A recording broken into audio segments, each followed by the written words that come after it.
তাদের দুজনের প্রেমের কথা আজও বলিউডে কান পাতলেই শোনা যায়, তবে সেই প্রেম এখন অতীত। নায়িকা প্রয়াত হয়েছেন, তাও অনেকগুলো বছরই কেটে গিয়েছে। নায়ক এখনও কাজ করে চলেছেন বটে, তবে তিনি টলিউড ও বলিউডের বর্ষিয়ান অভিনেতা। কিন্তু তাদের প্রেম বিচ্ছেদ সবই একসময় ছিল চর্চায়। তারা হলেন মিঠুন চক্রবর্তী, শ্রীদেবী। শোনা যায় একসময় নাকি সম্পর্কে ছিলেন তারা, একে অপরকে ভালোবাসতেন পাগলের মতো। সেই কথাই সদ্য প্রকাশে এনেছেন অভিনেত্রী সুজাতা মেটা। কি বলছেন তিনি? সম্প্রতি একটি সাক্ষাৎকারে সুজাতা মেটা বলেন, একে অপরকে নাকি পাগলের মতো ভালোবাসতেন মিঠুন ও শ্রীদেবী। তবে সেই সময় মিঠুন ছিলেন বিবাহিত, যোগিতা বালি তখন মিঠুনের স্ত্রী। তাদের দুই পুত্রও রয়েছে তখন, মিমো ও নামসি। সেই সময় নাকি পরিবারের অশান্তির কারণে ভেঙে যায় মিঠুন ও শ্রীদেবীর সম্পর্ক। কিন্তু এই পরিস্থিতিতে একেবারেই নিজেকে সামলে নিতে পারেননি শ্রীদেবী।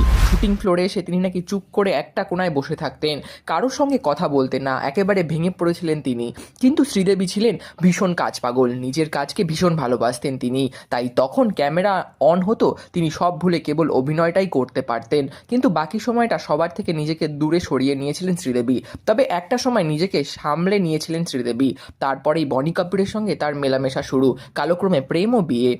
শ্রীদেবীর দুই কন্যা রয়েছে, জাহ্নবী ও খুশি কাপুর। জীবনের শেষ দিন পর্যন্ত বনি কাপুরের সঙ্গেই বিবাহিত থেকেছেন তিনি। তবে তার মৃত্যু ছিল রহস্যময়। বলা হয় স্নান করতে গিয়ে নাকি বাথটবের জলে ডুবে গিয়ে মারা যান তিনি। তার মৃত্যুতে তদন্তও হয়েছিল বটে, তবে কিছু পাওয়া যায়নি। বর্তমানে নিজেদের মতো করে জীবন গুছিয়ে নিয়েছেন বনি কাপুর ও তার দুই কন্যা। ইতিমধ্যে বলিউডে নিজের পা জমিয়েছে জাহ্নবী কাপুর, অভিনয়ে পা রেখেছেন মেয়ে খুশি কাপুরও। এরকম নিত্য নতুন আপডেটের জন্য আমাদের চ্যানেলটি সাবস্ক্রাইব করে আমাদের পাশে থাকুন। ধন্যবাদ।